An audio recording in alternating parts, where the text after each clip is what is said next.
Good afternoon, I'm Maeve Rustin reporting live from the LA Times newsroom. LA has a new mayor today. Yesterday, voters elected Councilman Eric Garcetti as the city's 42nd chief executive.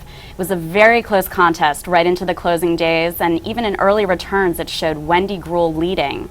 But as the counting continued late into the night, Garcetti's margins grew and he won with an 8-point margin. Wendy Gruhl actually called him to concede around 2:30 in the morning. Gruhl, a former city councilwoman who is currently the city's controller, had hoped to become LA's first female mayor, but ultimately the race centered on whether Gruhl was too closely allied with the city's powerful labor interests, which spent millions of dollars on her behalf. Coming up, our team of reporters and analysts will bring you the latest on the results and what the changes mean for the city and for you.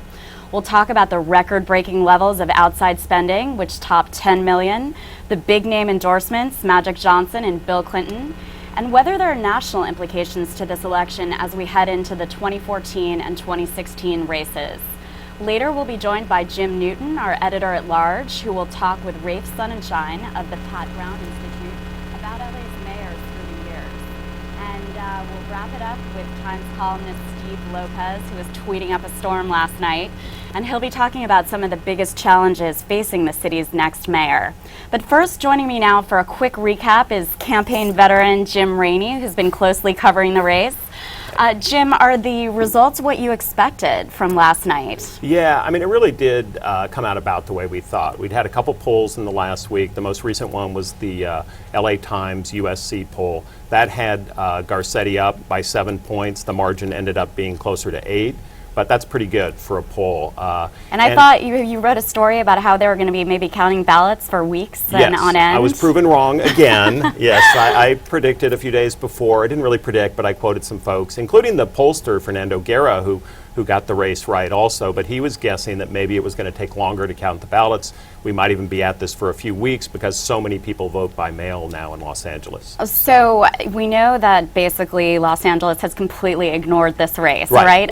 We're striving mightily to have them not ignore the race, but so far they are. We're striving. Yes. But what was sort of the central issue of the race? And give us a little bit of a taste of who these people are and what it came down to. Obviously, the two candidates were really similar. That was one reason why people were kind of not plugged in at all. Right. Eric Garcetti, Rhodes Scholar, Navy guy, Wendy Gruhl, the Valley girl. Right. So where we started this race was actually with two people who were quite similar at the beginning. I mean, we had Wendy Gruhl, grew up in the Valley. Eric Garcetti grew up in the Valley. Both kind of strivers from an early age. I mean, she's someone who was voted most likely to be U.S. president, most likely to change the world. Eric Garcetti, someone who at 17 was going to Ethiopia to try and serve people there and work with the poor.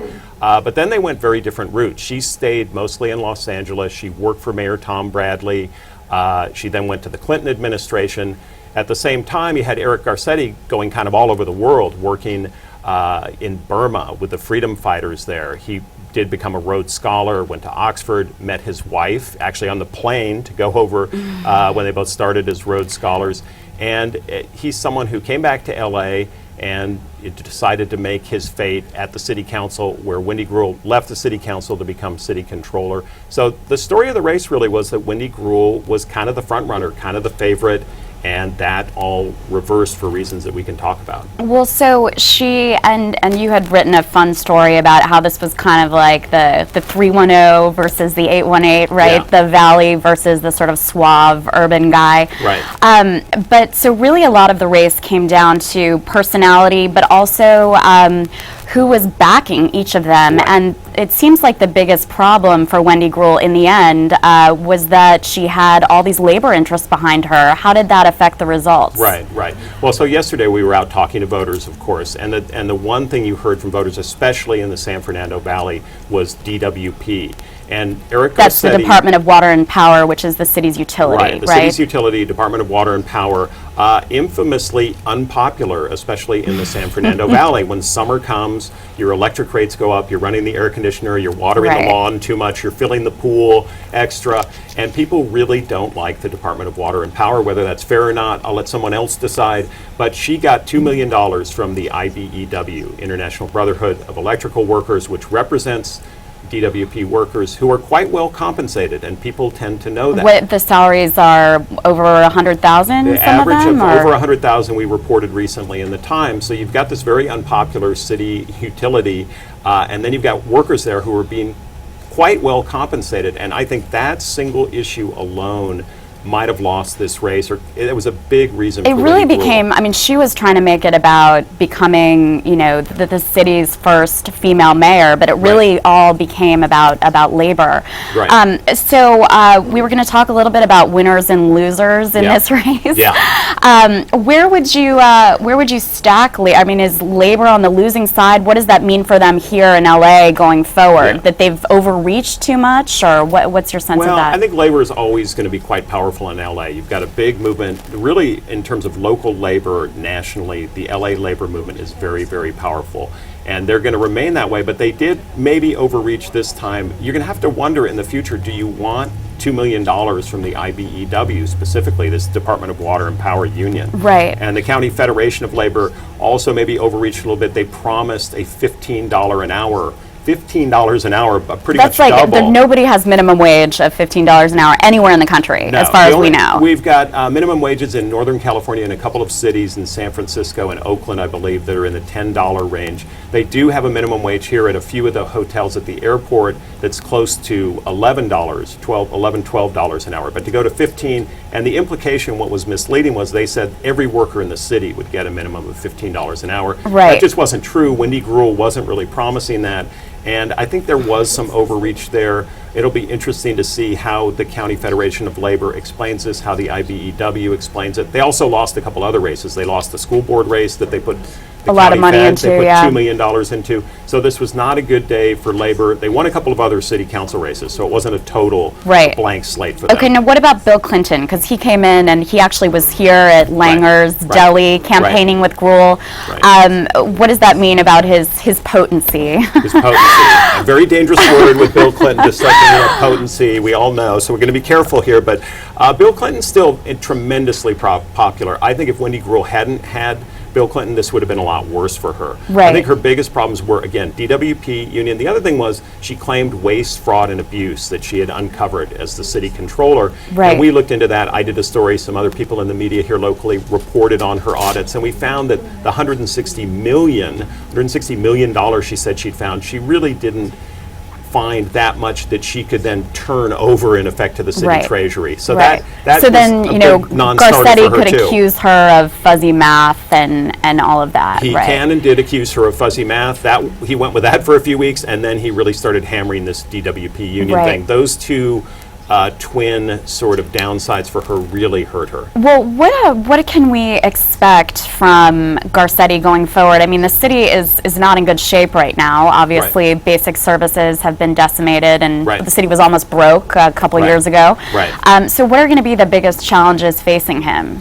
Well, we're running now about $100 million deficit. That's what they're projecting in the city. That's actually good news in the city of Los Angeles. They've had deficits ranging up into $300-400 million and more per year. Right. So I think I'm going to just be an optimist for a change. I'm not generally an optimist, but I'm going to say that I think Eric Garcetti is probably going to benefit from a good economy, and that things are going to get better in terms of budget at LA City Hall, and he may be able to do some things, and I think that's very key for a Great. mayor, is how much money they get. Okay, well, right now we're going to go to some of our man on the street interviews that we did yesterday, just to give you guys a sense of what people are talking about out there.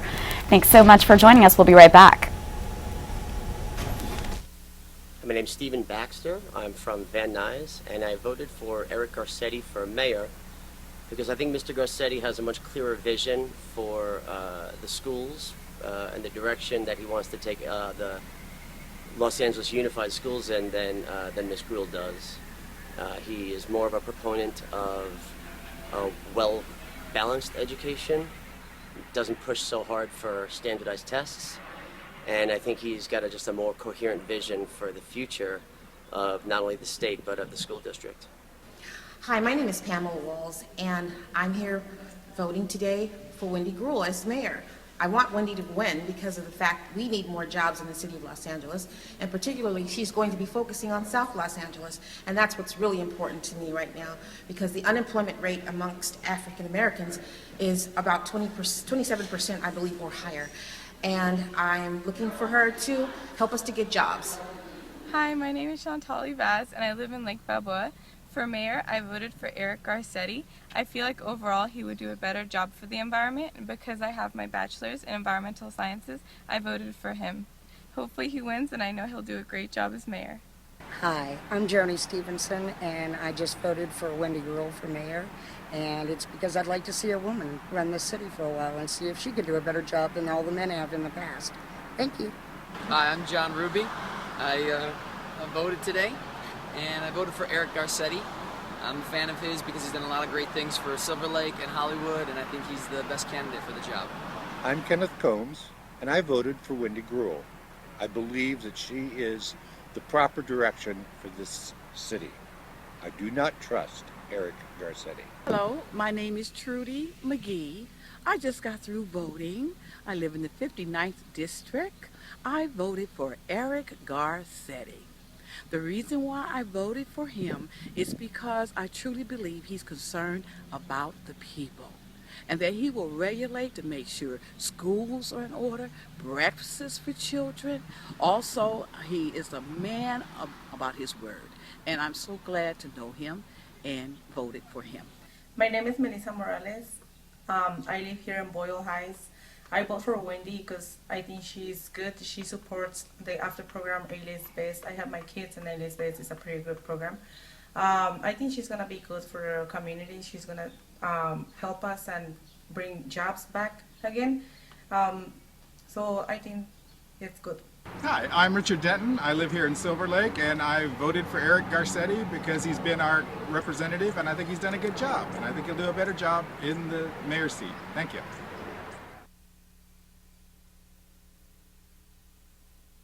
So as we talked about earlier, Eric Garcetti won by, I think it was a 7.9 point margin, right? Right Yes, on? there you go.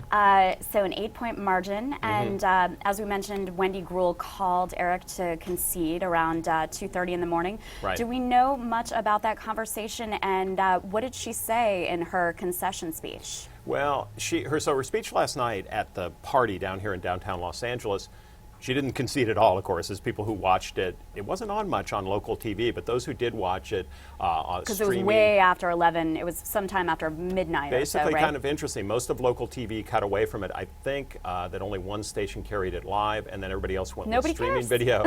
Once again, nobody cares, but you care, and that's why you're here. So. No, so she didn't really concede. In fact, she said, we're going into overtime. And then she Right. said, I'm going to sleep. I've had enough. At 2:30 in the morning, she called Eric Garcetti up. He was Right. probably sound asleep.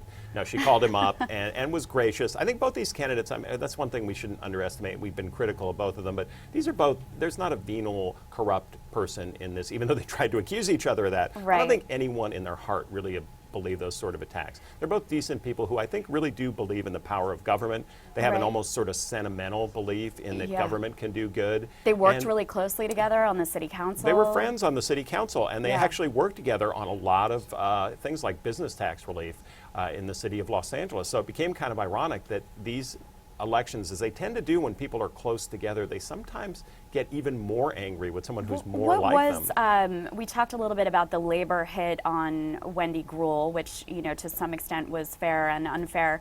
What was Right. the biggest hit on Eric? I mean, Yeah. you know, the Oppo researchers didn't have a lot to deal with in this race, right? Right. No. Eric's big thing was that people criticize him for is that he's malleable. Now Okay. the upside of malleable is that you Are you're understanding understanding, and- yeah. you're a consensus builder, you're very kumbaya, you want to bring everybody into the big tent. People love that about Eric, and they hate that about Eric Garcetti because he sometimes seems like he can't make up his mind. Right. Big development project in Hollywood. They wanted to build a couple of high rises there.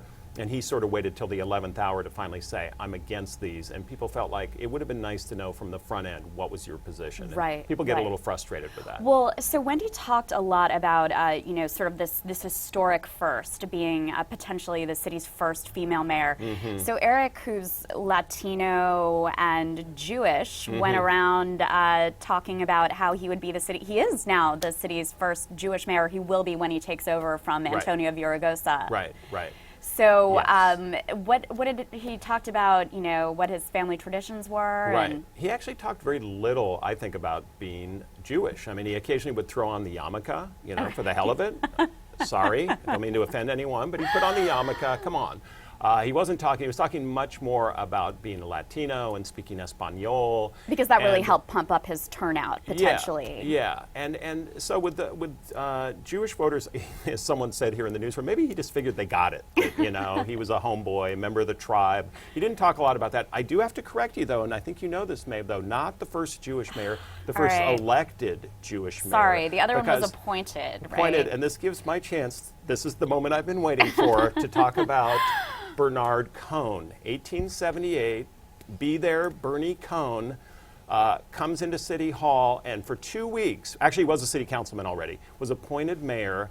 And the great thing about Bernard Cohn is he could not be reelected. But then when he left office, they kind of found out that Bernard Cohn had his Jewish family with several children on one side of town. Wow. And had a Latina mistress on the other side of town. Wow. And had a whole family there. So this is a lot to live up to. It's a for lot to Garrett live up Garcetti. with. Yeah. That was 2 week mayor, but he is, I think we can consider him kind of the first Jewish Right, mayor. right. Because Bernie Cohn didn't do so Well, well. we do want to do kind of a deeper dive now into who actually voted in this Yeah. race. And so for that, we're going to turn it over to our data reporter, Ben Welsh, and our political reporter, Michael Finnegan, who've got the live map going on that front.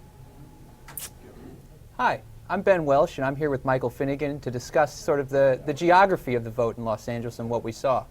Hi, Ben, you got all of the data on the vote count last night and translated it into this map. Tell us what it shows. Yeah, what you see here is the city limits of Los Angeles divided up into the hundreds of precincts around the city in which votes are collected and counted on Election Day. And then each of those precincts is colored in to represent the candidate who received the most votes there. Green is for Garcetti, purple is for Gruhl. And the first thing that I see, Michael, that I really want to ask you about is this big green swath I see sweeping the city, starting in Boyle Heights and moving its way through over Sunset Boulevard and Dodger Stadium, then through Hollywood and the Hollywood Hills to the Palisades and the Ocean. This is an area where Eric Garcetti clearly racked up big vote margins that helped power him to victory. How did he do that? Exactly. Well, this is where he won the election. You see, he lives in Silver Lake and Silver Lake Echo Park, and that part of his of the city where that's the council district that he represented. That was his strongest vote. And the remarkable thing was that over here along the Pacific Palisades, Bel Air, Brentwood, all of these affluent west side areas, he also racked up huge numbers, 60, 70 points in some of these districts. And then over on the east side, he got strong Latino support, but there was a real brawl for Latino votes over here. And so his margins weren't as strong on this side of town. But overall, this whole central part of the city was where he won the election. Okay. The next thing I see reminds me of a phenomenon we saw in the March primary, which is this is now changing the map to represent the many candidates who were on the ballot then. South Los Angeles, colored gold in the map, went almost entirely to Councilwoman Jan Perry, who did not receive enough votes to advance, which threw all those votes up for grabs yesterday. And the thing we see in the map now that it's out is that all those went purple to Gruhl. Yeah. How did that happen? Well, exactly. Gruhl ran up stronger numbers in South Los Angeles than in any other part of Los Angeles. And she spent a lot of time in South Los Angeles. She campaigned in African American churches a lot. And pretty much every single time she was down there, if not every single time, she mentioned that she started her political career in the office of Mayor Tom Bradley, the city's first black mayor.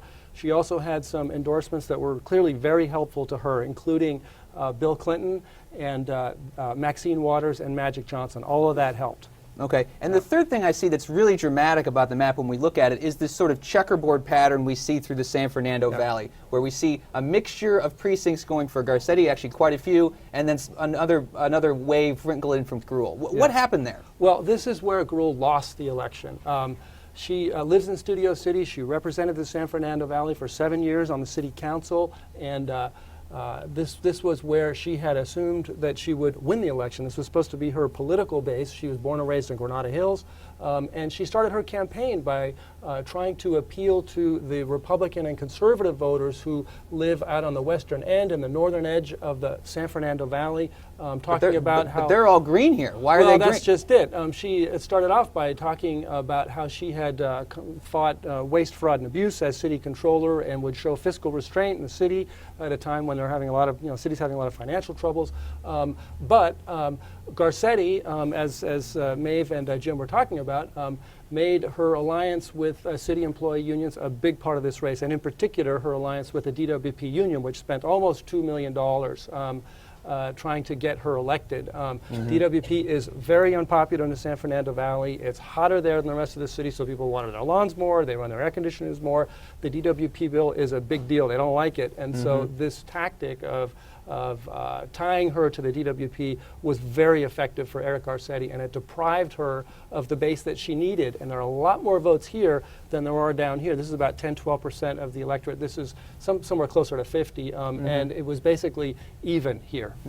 So by denying her base, he managed to win the election for himself. Exactly. And of course the other striking aspect of the whole election is turnout. It was very, very low in the primary. What can you tell us about the turnout in the runoff? Sure. There's still a lot of ballots to be counted in the next few weeks as the late arriving ballots and the provisional ballots go through the system, but most of them are through, and what we're seeing is that we're still low. Turnout is as low as it's been for the past few elections, slightly higher than the primary, but really not in any unusual way. There was a typical uptick for the runoff, and it hasn't amounted to much. And we're at such a historic low now that Garcetti, when he takes office and the final ballots are counted, could potentially, and is actually likely, to have the least amount of votes for any new mayor since the 1930s. Wow. Wow, indeed. Okay. And on that note, I want to send it back to Maeve, who is now with Kate Linthicum to discuss the many ballot measures that were also on the ballot. Okay. So we are back now with Kate Linthicum, who has been covering City Hall and the ballot measures that were happening on the election on Tuesday. And obviously one of the biggest issues facing the city of LA are all of the medical marijuana dispensaries around the city. Now, this was a little confusing. There were 3 ballot measures on the ballot this week.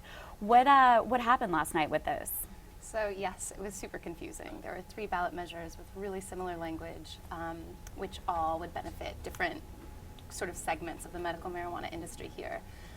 What ended up being approved was Proposition D, which basically limits the amount of dispensaries in LA to only the 130 or so that opened before a 2007 moratorium. And just stepping back for a minute, I mean, the reason why this has become such a huge issue is because there basically hasn't been much regulation at all. And do we even know how many dispensaries there are? No, the city doesn't know. I talked to a guy today who runs a website called weedmaps.com. Weedmaps.com, nice. Search to find your nearest dispensary, and even he said he doesn't know how many dispensaries there are in LA right now. So it's been really fluid since California voters decided that patients should have safe access to dispensaries. The city of LA has struggled to come up with law basically regulating that industry, and they failed over and over. And there have been a ton of lawsuits, right, on this front. And what has been the impact of the lawsuits on the city? Well, I mean, I think it's scared of their own shadow a little bit in terms of what to do. I think it's taken a ton of resources. And I think actually the number of lawsuits was one reason that the city council voted last year to outright ban dispensaries. That ban, in keeping with confusing medical marijuana policy tradition, was later overturned. What are the rules right now, essentially, and what will the ballot measure do to change those? Well, right now there's absolutely no law on the books in LA regulating dispensaries, which is why there are hundreds and maybe thousands of them around the city. What the law passed last night does is basically force many of them to close and only allow 130.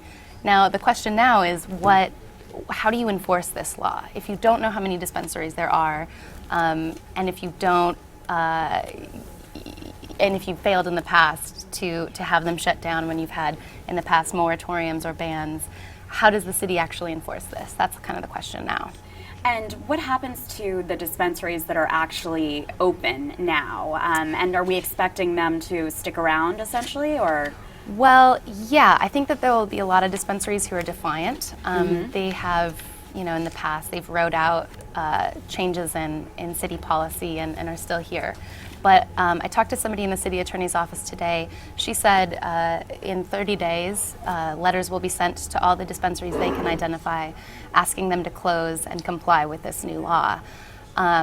If they choose not to comply, which she's predicting many of them will, then the city will have to basically file a complaint against them. A judge will have to issue an injunction holding that up and basically forcing them to close. So it's a complicated process. So in our neighborhood, for example, in Echo Park, are we going to really see any changes anytime soon? Or I don't know if our dispensaries are from before that 2007 moratorium. If they are, then they'll stay. Okay. And if they aren't, the dispensary owners will choose whether to stay open and risk it, comply with the new law, or they can sue and overturn it. And I talked to an attorney today who said that's very likely that some How of these. hard is it going to be to enforce this going forward? I think it'll be really, really challenging. And is that'll be the city attorney's job and LAPD essentially? It'll be the city attorney, and of course we have a new city attorney, Mike Fuhrer, elected last night. Right. So it will be interesting to see if he makes this a priority, if he puts the resources there. He supported Proposition D, so I think we can assume he will. Where did the new mayor, Eric Garcetti, stand on this issue, and how has he dealt with it in his district, which covers parts of Hollywood and Silver Lake and Echo Park, where this has really been an issue? He supported Proposition D, which passed last night. His father was actually one of the main backers. And many of the city Gil council Garcetti, members, the former district attorney? Right. So many of the incoming city council members, too, have supported it. So I think that there is enough support. I talked to Council President Herb Wesson this morning, who said he, too, is going to be committed to enforcing this. So there's a support there. There are also a couple city council members, though, who have talked about wanting an outright ban and who believe there should be no dispensaries in the city. So we'll see how that works out. Okay. Well, thank you so much, Kate. And coming up, we are going to get a little bit more reaction from some of the voters who actually participated in the election this week. And we'll also be talking with our City Council reporter Dave Zahnizer and our political reporter Seema Mehta about the big controversies and the money that went into this race. So we'll be back soon. And this is my colleague Dave Zahnizer. Earlier today, we heard a little bit about the spending in this race, but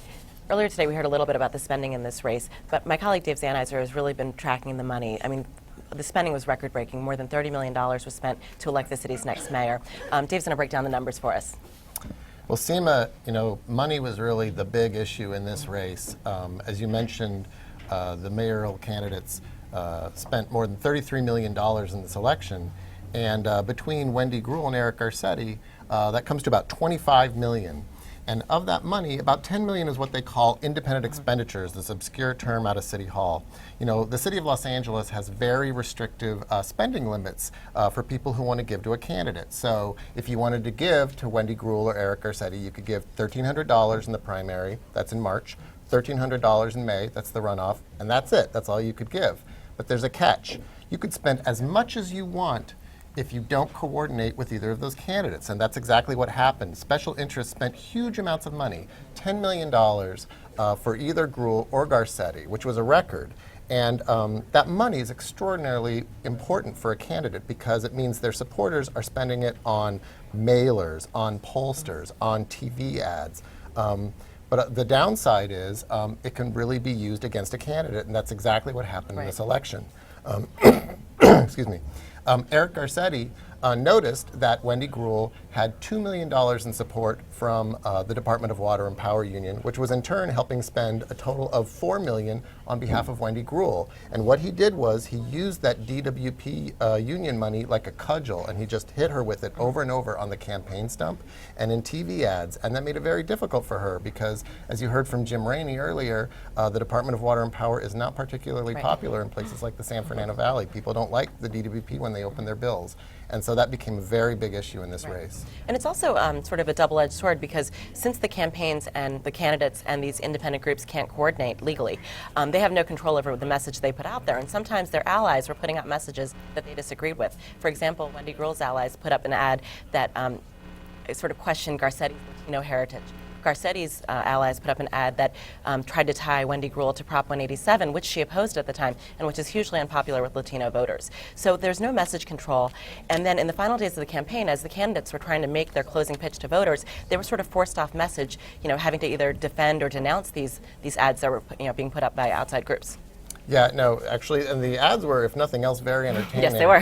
One of my favorites was one that had Eric Garcetti actually being licked by flames as it questioned whether or not he had evicted huge numbers of people out of, huge numbers of Latino voters out of Hollywood. Another mailer that created great problems was one that said that Wendy Gruhl was going to hike the minimum wage to $15. Wendy Gruhl was very clear in saying that she only supported such a wage for hotel workers. But it was out of her control because, again, the people who are spending this money, they can't coordinate with her. And so the County Federation of Labor, which put out these mailers in both English and Spanish talking about the minimum wage, they were basically creating a distraction for Wendy Gruhl that she definitely did not want. Right. And for voters, I mean, it might be clear to reporters, to people who closely track campaigns, what messages are coming from the campaigns versus what messages are coming from these outside groups. But for the average voter, the casual political observer, you don't necessarily know who's putting out which message. So it's kind of confusing. Right. So the other big milestone in this race were all the endorsements. We saw so many blue chip endorsements go for Wendy Gruhl. She received the bulk of the establishment, starting at the top with former President Bill Clinton, and then she also got Magic Johnson, which any Angelino wants to have Magic Johnson on your corner. She had Senator Barbara Boxer, former House Speaker Nancy Pelosi, former Mayor Richard Reardon, as well as many labor and business groups. But then Eric sort of had he had his own strategy with endorsements. Well, it was very interesting because, Wendy Gruhl, she had so much of the establishment, on the business side and the labor side, and really what Garcetti did was he went after the people who had run for mayor in the primary and then used them very effectively. So, for example, he picked up Kevin James, who is a Republican who was very popular in the West San Fernando Valley among people who sort of view themselves as fiscally conservative. Kevin had gotten a little bit pummeled by Wendy Gruhl's allies in the primary, and I think that was partly a motivating factor to switch over to Garcetti in the runoff. Well, as well as the DWP support. He was not happy with seeing all the DWP support she was receiving. That's absolutely true. And then another person that Eric Garcetti picked up was Jan Perry. Jan Perry had been the subject of attack ads by Wendy Gruhl in the primary, who focused on a family bankruptcy that Jan Perry had. So Jan Perry migrated over to the Garcetti side, and it turned out that she actually ended up being somewhat effective as well. And she made her disdain for Wendy Gruhl known from the moment she endorsed Eric Garcetti. I mean, she basically said Wendy Gruhl called her after the primary, she didn't bother to return her call. She didn't think it was a good use of her time. And then we also, throughout this process, we saw sort of the behind-the-scenes, closed-door wooing, courtship that the candidates do when they're trying to get endorsements. You obtained some audio from inside an SEIU meeting that was pretty illuminating. Well, yes. The SEIU is the Service Employees International Union. It is a very powerful union. They put money into candidates. And this is a union that both candidates very much wanted to get the support of earlier this year. And what happened was we obtained audio that sort of allowed us to hear the sales pitches of the candidates as they tried to get their endorsement. And what happened was Wendy Gruhl, again, who has fashioned herself as sort of a fiscal watchdog during her time as city controller, she was saying things that maybe voters weren't aware that were her positions. Among the things that she said was she really kind of went after Garcetti for pushing some of the cost-cutting measures at City Hall. She hit him over the layoffs, she hit him over the furloughs, she hit him over a vote that involved paring back pension costs, which is an issue that our polling has shown is actually of interest to voters, though obscure. And so she said all these things, and what they did was they sort of cemented this idea of her as being a little bit more allied with the labor unions that were already spending in significant numbers for her. And so that was a case where we really got a window into the endorsement process that we might not otherwise have had. Right. We also saw that with Kevin James and the wooing that Wendy Gruhl threw at him as she tried to get his endorsement after the primary. He had been he endorsed Garcetti, but he had been pretty private about his conversations with Wendy Gruhl out of respect for her. That stopped once she released a mailer that attacked him for some pretty inflammatory comments he had made about President Obama and illegal immigrants. It called him an Obama hater. So he had saved all of his text messages from Wendy Gruhl, and he decided to make those public. And they're pretty fawning. You can see her telling him that he's beloved throughout the city and seeking his advice and wanting meeting after meeting after meeting with him. In one message, she said, "I am stalking you," smiley face. Her campaign dismissed it as a distraction, but I don't think that was one of the highlights of the campaign for them. And again, it sort of pulled back the curtain Right. to see like this wooing process that happens with the mayoral candidates. If they go after somebody in the runoff, you got to make sure that they weren't courting them in the primary. So we talked to a lot of voters at the polls yesterday, and we asked them who they were voting for and why. So here's a video of some of the voters we spoke with.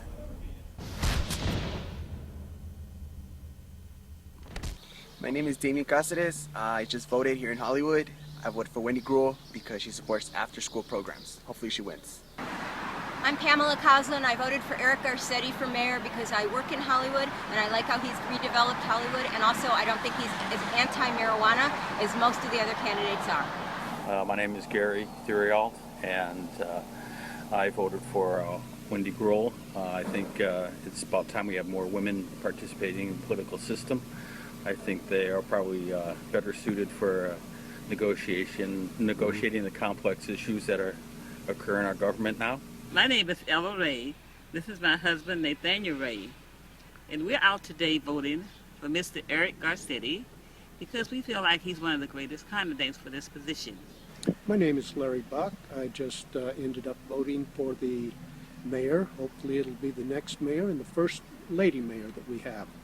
The reason I voted for Wendy is not because that she's probably the best or not the best, but because of the fact that I don't like the idea that Garcetti took money from a known fella. Other than that, what can I say? Thanks for the interview. Bye-bye. My name is Jorge Medina. I'm the Director of Operations for the Variety Boys and Girls Club, and I voted for Eric Garcetti. I feel Eric Garcetti is going to bring business to the city of Los Angeles and help the city rise above all the challenges that we face today. Hi, my name is Flor Solis, and I voted today for Eric Garcetti, and I voted for him because he's gonna be a good mayor for LA, and he's gonna try to clean the streets and make more jobs for us and help our Latino people getting better with our communities. I'm Mary Ransom. I just voted particularly for Wendy Gruhl because I and my family believe in her program for after school. We have grandchildren and we have children who are in the school system, and we believe that it will help them to have those programs.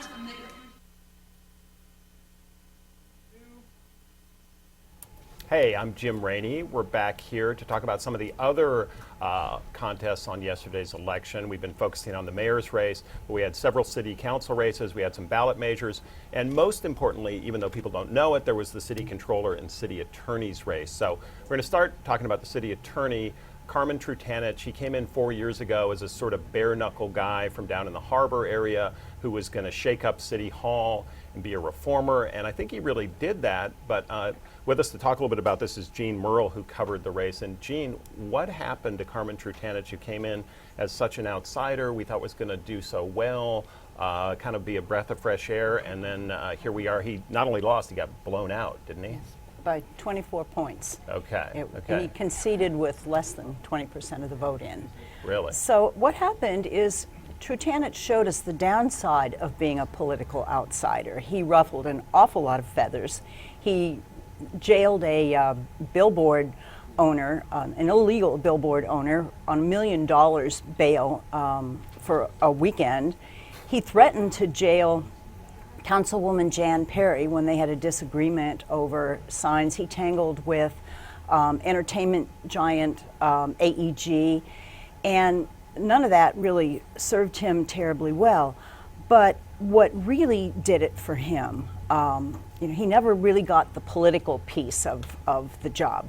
But what really did it for him was, many people think, was his run for district attorney last year. He had promised when he was seeking the city attorney job 4 years ago that he wouldn't go for another office until he had served 2 terms at City Hall. Right. Instead, he broke that pledge. His opponents hammered him with it. He went into the DA's race as the favorite and didn't even make the runoff. So that showed his political vulnerability, and he was, once he pivoted to seek re-election for city attorney, I like this job after all. Right.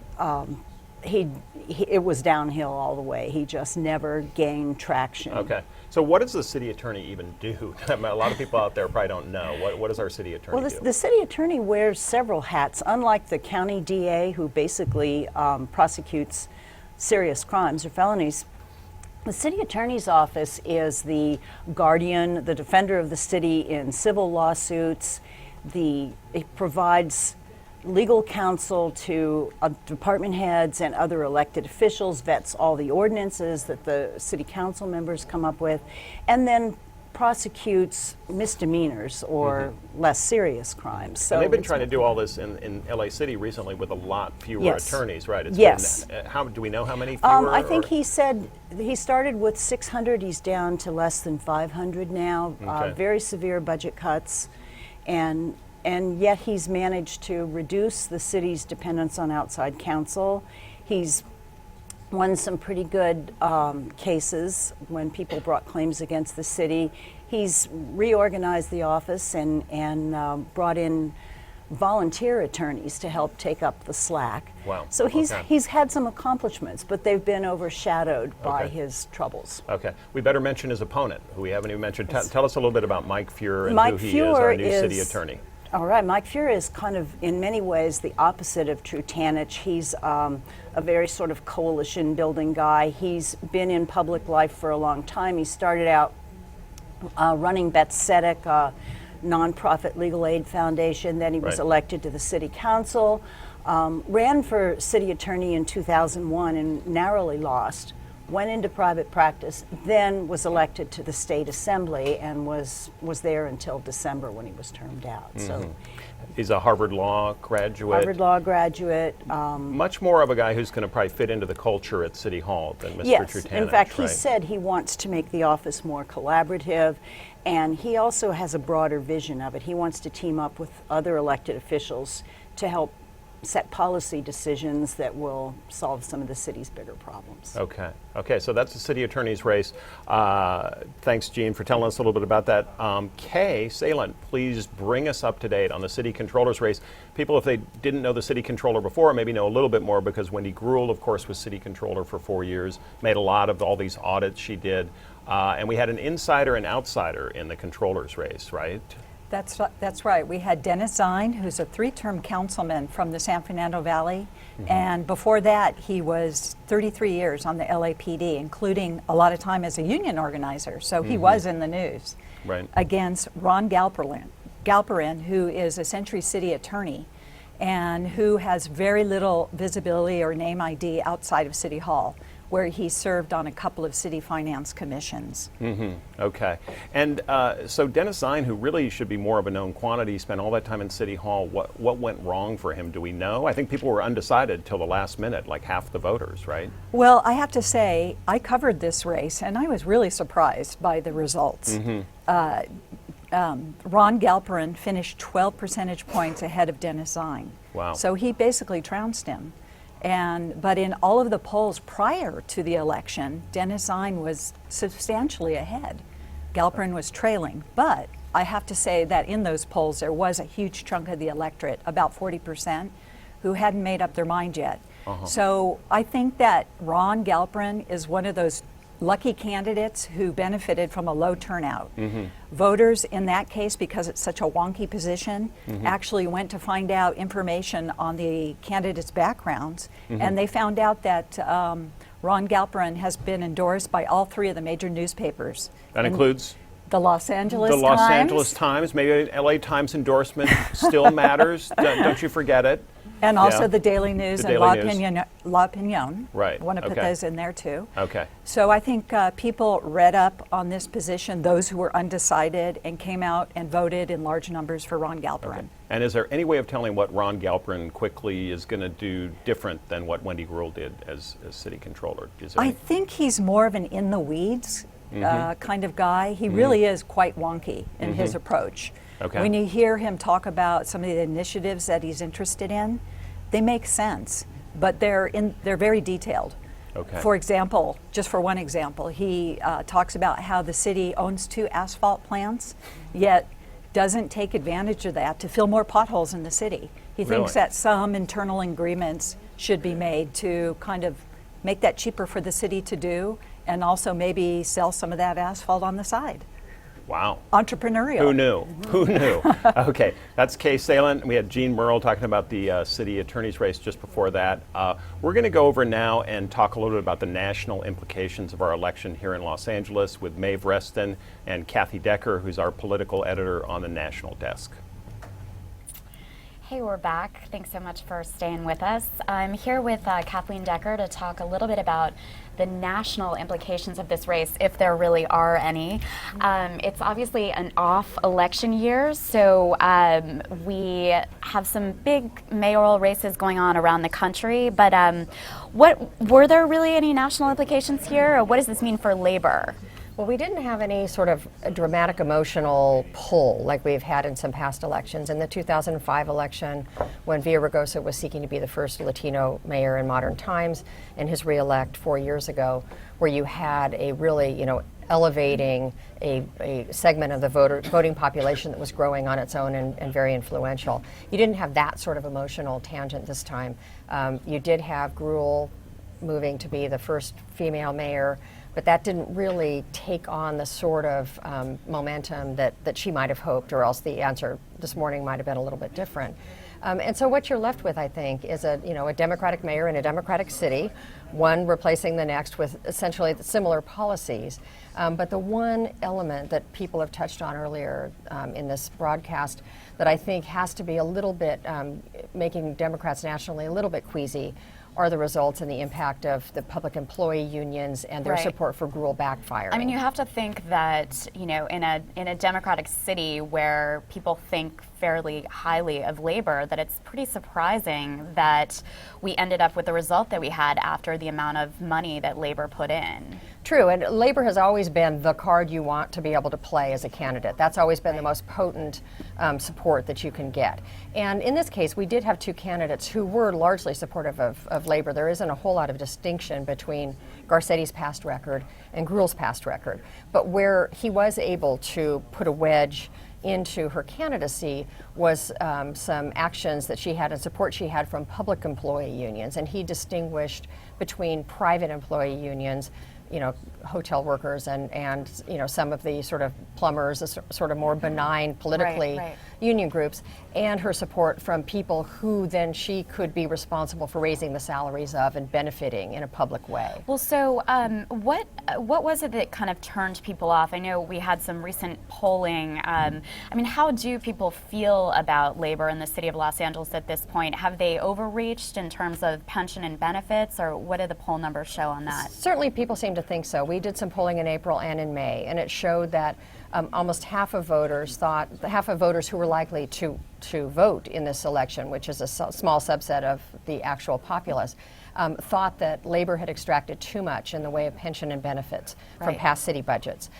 And people had very divergent views on private unions versus public employee unions. They were twice as likely to support private unions as they were to support public unions. And this is in a democratic city, so Right. you would expect that there would be more support for those sorts of organizations, because they traditionally have been a bulwark of the Democratic Party. Okay. And so the woman thing, Wendy Gruhl really tried to play that card, but as you said, it just didn't really seem to have the same cachet that it has in other races. Why was that? What was your sense of why that didn't work for her? I think in part it may have been because in California that's no longer anything new. We have 2 Democratic senators who are women, have been in office since 1992, so it's hardly a sort of revolutionary That's argument. Barbara Boxer Boxer and Dianne Feinstein. The bulk of the Democratic congressional and a large chunk of the legislative caucuses are women. So you have a preponderance of women in office. It's a little bit harder, I think, to sort of play the card of history if you are one of many, as Right. opposed to, say, Hillary Clinton in 2008 when she was seeking to become the first president. So, and will this really have any impact? I mean, is this a scary sign for Hillary Clinton, or not really? I think that you still have the fact that at the pinnacle of political power is the presidency, and until there has been a woman president, that's always going to be And the interestingly, holy grail. she did not get involved in this race, but her husband did. But she's very Exactly. much staying out of the fray as she decides whether to run in 2016. going Exactly, forward. and Bill Clinton endorsed Wendy Grew, who had worked for his campaign in 1992, Right. and President Obama's assistants and aides and political operatives endorsed Eric Garcetti, who had been an early supporter of Obama, Right. but the president himself did not get involved. And what does that mean for LA? Eric talked a lot about his relationship with Barack Obama and going back and forth to the White House. He's talked about wanting to make LA sort of ground zero for the implementation of the president's healthcare program and also immigration reform if that goes through. Is it really going to help LA though? I mean, are we going to get any extra money or? I don't think there's much extra money to be gotten. I mean, that's the problem right Right. now in this environment. You can, yes, be the recipient of pilot programs or things that are not expensive to pull off. Right. But it's very hard to think of an environment in the next 5 or so years where federal governments have a whole bunch of money to dump on the city of their choosing. Right. And if you're going to be in that position, you're more likely to be in New Hampshire, or Iowa, or Ohio, or Pennsylvania, or Right. Florida, Right. not in California, which is dependably Democratic in the elections. But Right. but I think that there's sort of the friend who gets audiences who, like Villaraigosa, can go back and visit the White House and, Right. and be Call part them of up the on whole phone thing. and- right. Exactly. And And to then be there's clear- actually the money. Yeah, and to be clear, the president actually did not step into this race. It just Right. did not seem like the right move for him because it was a race between 2 Democrats. Is I think that right? that's always a tough call for an incumbent president of any party to basically choose between the children. Right. And that's what it would have been in this case. We did see David Axelrod, his chief strategist over his Right. political career, come out here and do Rally in fundraisers and East rally. LA. Yeah. Exactly. Yeah. And some of the people who had worked in Obama's campaign were working for Garcetti, but you didn't have the sort of imprimatur of the president himself, and that's fairly common. I mean, Bill Clinton endorsed in the mayor's race in 1993, but that was a race between a Democrat and a Republican, so it's a much Right. easier call. And Kathy, you've covered 9 presidential campaigns, is that right? So we have a little while before 2016, and certainly we have the congressional races in 2014. But what are the other big races going on this year that people will be paying attention to? Are we moving now to the New York mayor's race, or Hopefully, because it's a lot more exciting than anything out here. It's sort of a weird dichotomy because we are supposed to be the place that is the strange Right. environment where everybody does weird stuff, and yet we had essentially 2 suburban people who were fairly earnest, who are not excitable and exciting in the sort of stylistic sense, Right. running for mayor of Which is the maybe city why of no one Hollywood. voted. Right, one of the reasons at least. That and fatigue. And then in New York you have a guy whose most recent exploit was to get booted out of Congress for lewd pictures that he sent over Twitter, Anthony Weiner, running against a woman who's in the New York Times talking about her history of bulimia and alcoholism, running Wow. against a guy whose wife is giving interviews about how she used to be a lesbian before she married him. And wasn't there was some kind of bribery scheme Yeah, in the middle of things too? exactly. So it was definitely a much more exciting race. And Anthony Weiner actually stepped into the mayor's race. Was it just last night? Yes. And he came out with this long video that we're going to show you a clip of in a moment.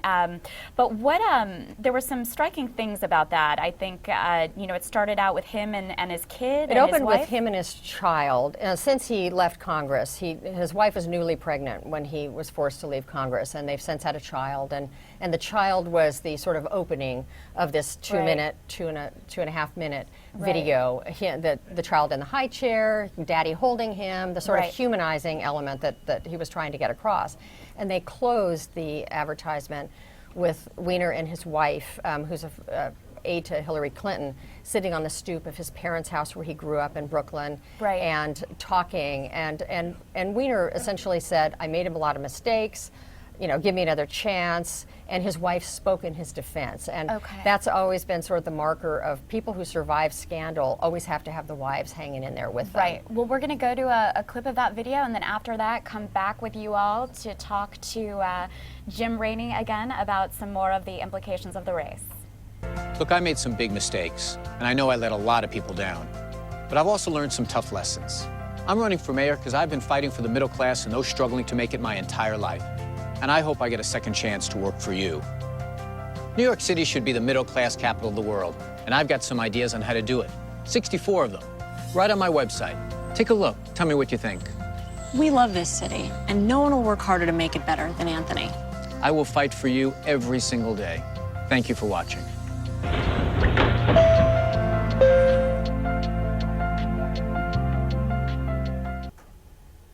Hey, I'm here with Dan Schnur, who's the director of the Jesse Unruh Institute for Politics at USC, also the director of the Saul Price Los Angeles Times poll, which turned out to be an ingenious poll. Dan, we got it right? Well, I'd love to take credit for it, but we had a terrific bipartisan polling team of the Benenson Strategy Group, which is a very prominent Democratic polling firm, and the M4 Strategies team out of Orange County, a very, very well-respected Republican group. And not only did they get the numbers almost precisely right, the poll came out over the weekend, as you know, Jim, showing Garcetti with a 7-point lead and 11% still undecided. So a 7.8 margin is almost precise, and they did the same thing in the primary. But to me, what was much more helpful and much more interesting about the poll is not just the head-to-heads and who is ahead and who is behind, but what it told us about the various voter groups around the city and how they made their decisions, how different areas of the city voted, how different demographic groups voted. To me, that's the real value of doing the poll. It's one of the things we like partnering with you at the Times on. Right. So we had a very unusual situation in this election where I'm pretty sure we had some of the most liberal voters in the city voting for Eric Garcetti, and some of the most conservative voters voting for Eric Garcetti. We've talked a little bit about this already, about the DWP and everything, but how did that happen? And this is one of the most fascinating things that we found in the USC Price LA Times poll, and we've seen in the election results as well, that Wendy Gruhl, who's born and raised in the San Fernando Valley, and who at the outset of the campaign was perceived as the more conservative pro-business of the two candidates, ended up fighting for her life in the Valley. And while the race, according to our poll, was essentially tied within the margin of error among Democrats, among independent voters, and among Republicans, Garcetti won by very wide margins. And that all, as you suggested, Jim, comes back to the perception among voters that Gruhl was so closely tied to public employees' unions that the one question that was before her all campaign and she never satisfactorily answered is Wendy Gruhl had to explain to voters why, even though she had accepted a great deal of money from public employee unions, that she's not beholden to them.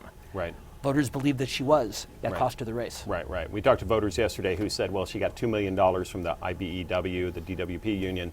She's got to be getting something in return, and maybe what is going to happen is my utility bill is going to go up as a result because she's cut some sort of deal with them. So they really were distrustful of that union connection.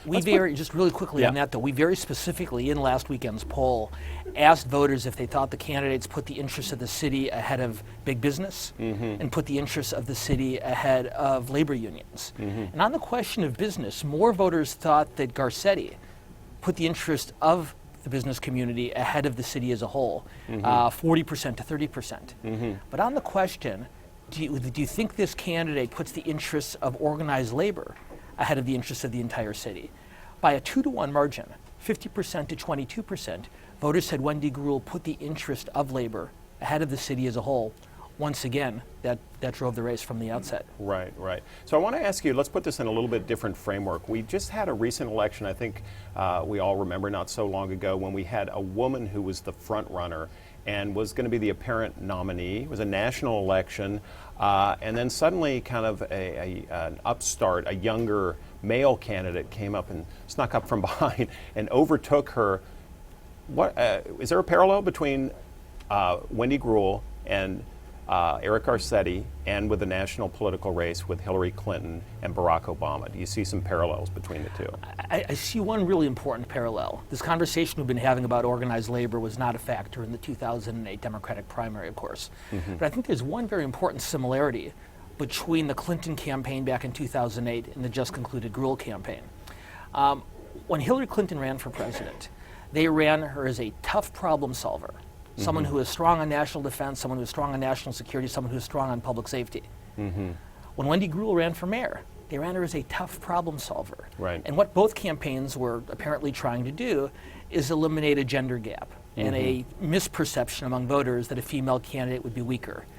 And what ended up happening to Wendy Gruhl, just like what Hillary Clinton 5 years earlier, is they spent so much time trying to establish their credentials for toughness and strength that it undermined their support among female voters. Right. And we're still waiting to see final numbers on this. But our last poll showed virtually no gender gap at all. And of course, the lack of support, particularly from younger female voters, is what hurt Clinton so badly in 2008. It's precisely that same voting cohort, not just females, but younger females, that left Gruhl for Garcetti. Big problem on both fronts. Right, right. I was talking to one political analyst, too, who said that he felt like Democrats like to go for the newer brand, and somehow because she'd held citywide office, maybe city controller doesn't have a lot of pizzazz. She tried to give the office a little bit of pizzazz. That Eric Garcetti was kind of the new and different candidate, you know, in the same way that Barack Obama was, and that he talked a lot about the tech sector and wanting to bring that more into City Hall. You know, kind of has this cultural fluency as the guy who's both has Mexican roots and who's Jewish. Do you think there's anything to that? Maybe a little bit. I mean, there's no question that Garcetti did very, very well among Latino and Latino voters. And some of that, not all of it, but some of that had to do, of course, with his own unique ethnic heritage. But beyond that, it's worth noting that when this campaign began, it was considered to be Gruhl's race to lose. Right. And all this talk about old versus new and technology fluency and all the rest of it didn't make a difference at all. I hate to oversimplify it, but I think when it comes down to it, Angelenos, particularly moderate and conservative Angelenos, decided that they felt that Gruhl was just too closely tied to public employee unions. That's what decided this election. The other stuff is more window dressing. Right. Yeah, we literally had voters yesterday who pointed to some DWP trucks and told our reporters, that's why I'm not voting for Wendy Gruhl, as these DWP trucks were parked next to a polling place. Yeah, so that's pretty graphic. Let's talk a little bit about apathy in the city of Los Angeles. So our final turnout will be, we're guessing, maybe 25%. Why does so few people vote in Los Angeles? I have a couple of theories on this. One more broadly. Los Angeles, of course, is one of the most diverse cities in the world, certainly the most diverse city in the country.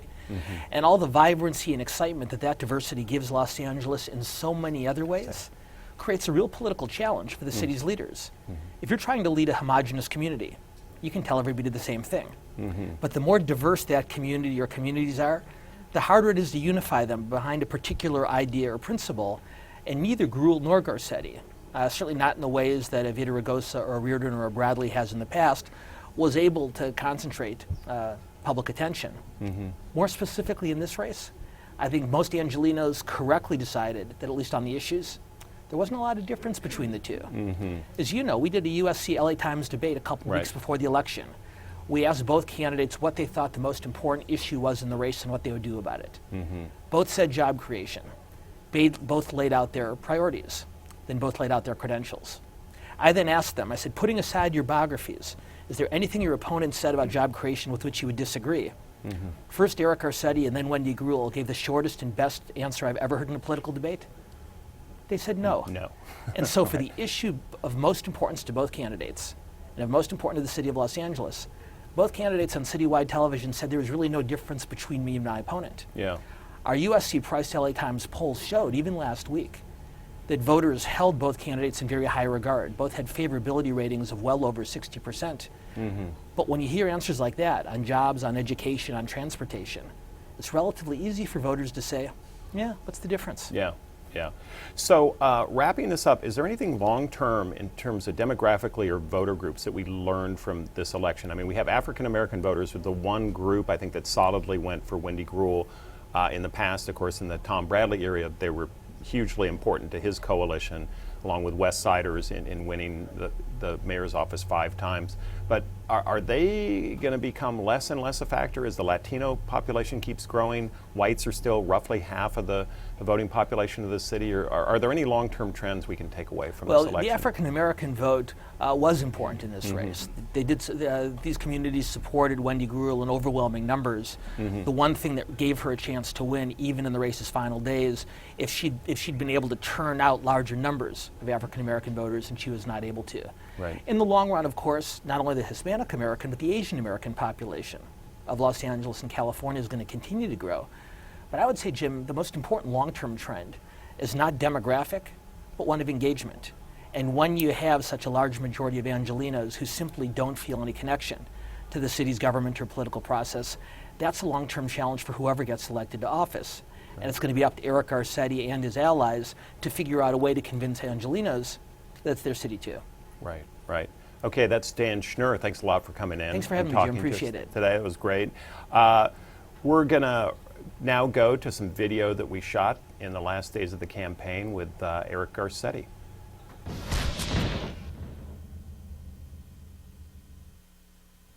As the campaign to be the next mayor of Los Angeles drew to a close, Eric Garcetti made a final push to muster last-minute votes. Garcetti spent the last days crisscrossing the city canvassing for votes, from the San Fernando Valley to Pacific Palisades in South LA to many other stops along the way. The one-time city council president used numerous opportunities to tout his past achievements, saying he helped triple the number of parks in his Silver Lake district. All right, guys. Cut violent crime by 2/3 and revived neighborhoods such as Hollywood and Echo Park. He vowed that he would get the city back to work and back on track.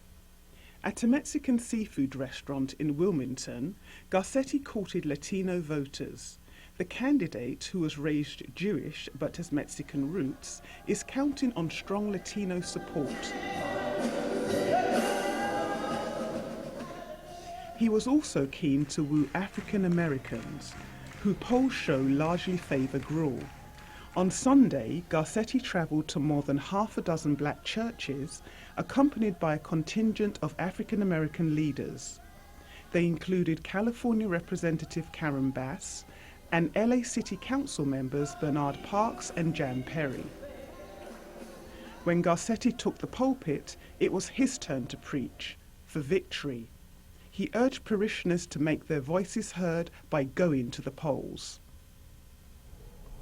Hi, my name is Jim Newton. I'm a Times editor-at-large and a columnist for the paper. I'm joined today by my friend Rafe Sonnenschein, and we're going to talk a little bit about whether mayors matter in LA. And to do that, we're going to look back at a little history of mayors and talk about some of those that we've known and written about. Start with Tom Bradley. Rafe's the expert in Bradley. Did Bradley matter? Why? How? Oh, Bradley mattered. Bradley made Los Angeles a modern city. Really, he took a city that was a conservative small town, even though physically a big city, and really made it a major metropolis, global, diverse, and he did that by figuring out how to make an office of limited power very powerful. Did people ever complain when Bradley was mayor about the mayor not having enough power? Never, which is an ironic thing. Now, of course, when you're in office for 20 years and you don't have term limits, you can get a lot done. Right. But Bradley never complained about the mayor's office. And the reason was he had an orientation of how to get people to do what he wanted them to do, very quietly, behind the scenes. He was a coalition builder, very popular, knew the council well, would talk to the elected officials, and he knew every detail of the government. And he was a very formidable guy. So he made that charter work. Now, it wasn't a good charter for mayors. And eventually, we'll get that did lead to some problems. Yeah, right. But he was probably the model mayor of the 20th century, and certainly a role model for all mayors after that. A lot of people associate him with the Olympics, obviously. That and what other sort of highlights of his tenure? Well, and also the Olympics, the way he saved the Olympics was something people didn't really know about Bradley. Bradley threatened to pull out of the Olympics. Is that right? Yeah, because the International Committee didn't like the idea of a city that wasn't going to go bankrupt in order to have the Olympics. And Bradley said, well, here's my offer, we'll pay nothing. And they didn't like it. He threatened to pull out in a very angry phone call, and they backed down. Really? And the Olympics were held, and it actually saved the Olympic movement, because now The Olympics can make money for a city as opposed to doing what Montreal did. I also think a tremendous achievement after 20 years was police reform. And that was Tom Bradley, with Warren Christopher and others, able to take on the toughest, most insular, and politically dangerous police department of any city in the United States. And it really defined his whole 20-year term, was that winter battle with the police department. At the end, he won. And that's why police chiefs don't have civil service protection. So when we say that the mayor didn't have power, he had the ability to get certain critical things to happen for the city. Also, though, police reform came on the heels of a riot, and there was a sense that Bradley was sort of detached, disengaged, sort of fading toward the end there. Is that fair to say? He was definitely demoralized, unhappy, but at the last minute he pulled together everything he had. And he did something that reminded me of Harry Truman, whose Marshall Plan was named after General Marshall because Truman was so unpopular that it had been called the Truman Plan, it never would have passed. He let Warren Christopher take the credit, and Warren Christopher did a great job. But the fact is, it was Bradley who found and identified Warren Christopher and who had fought the battles to make it possible. But at the end, it was really all he had left was that one last battle. He was not happy, really, as he left office. Followed by Richard Riordan, obviously. Tough enough to turn LA around. We were just chatting about it a minute ago. What brought Riordan to office, and what kind of things should we look back on his tenure? Well, the bad ending of the Bradley years brought Riordan to office. And Riordan ran kind of what we're familiar with this time. He ran against public employee unions. He said that public employees were brain dead. Took a while to recover from that one once he became mayor. But he said the mayor needed much more authority, and he really meant it. He was very sincere about it. He went through the charter and didn't like the charter. He thought the mayor should have more authority over the schools, and he fought to get it in a way that Mayor Villaraigosa has also done by supporting candidates. But his biggest accomplishment, undoubtedly, was reforming the city charter in a way that made the mayor more formally powerful. Not like the mayor of New York, who I believe could probably have you and me thrown out a window and face no consequences. And may still, by the way. And the taxi drivers would say, well, that's a good, tough mayor. He threw Newton and Sunshine out of the window. Because that's the New York City charter and the New York City culture. But Riordan succeeded in getting this new charter in that I participated in. And it made the mayor clearly the executive manager of city departments, which was not clear before that, and shaved back the power of the council, which we may want to discuss, seems to be coming back a bit. And the next mayor is going to have to watch that very carefully. The other piece of Riordan that certainly I remember him for is public safety. He came, as I just alluded, this tough enough to turn LA around. In fact, I pulled out his campaign book just the other day, and he notes in it that in LA, when he was running, he had a greater chance of dying from a bullet wound than from a traffic accident.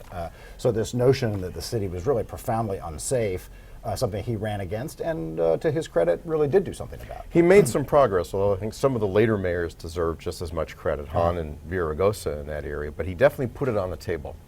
And he was actually rather popular as a Republican in a Democratic city. He had a kind of quirky, engaging personality. You knew him well. And Mr. he was Magoo, that we used to refer to. But you know, he could really get things done when he needed to, and he could really focus when he needed to. So I think he turns out to be a fairly significant person in this history. Interesting, So now he's followed by Hahn, obviously, and a very different character than Riordan, both by personality and by background. What did he bring to the office that changed it from the Riordan years? Well, Hahn did two very successful things that cost him his job, ultimately. One was he made a major change in who would be chief of the police department, and Bernie Parks was replaced, and eventually Bill Bratton was brought in.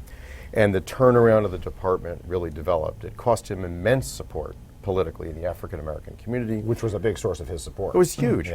And also he fought back secession in the San Fernando Valley, which also cost him support. So he really lost his two main bases of support. Jim Hahn always seemed happier as city attorney than as mayor. He was a retiring guy, very bright, much brighter than people gave him credit for. And now a very well-regarded judge. Very well-regarded judge. But a kind of laconic, sort of quiet guy who wasn't always crazy about the sort of backslapping world that his father had been so successful at.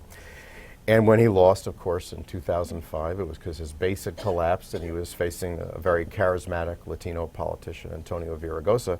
But Hahn will be remembered for those two pieces. And I think getting the department really on the right path turned out to be quite important for what Mayor Villaraigosa was able to do as well. And in a personality sense, very different than Reardon, too. Almost an antidote to Reardon. And they didn't like each other. Yeah, right. They were. Probably still don't. Oh, I don't know how they were, but back then they were really political opponents. But one reason was that Hahn represented the part of the city where Reardon was not popular, which was the African American community, and the Democratic side of labor and public employees who were not getting along with Reardon. So really, it was more than personal.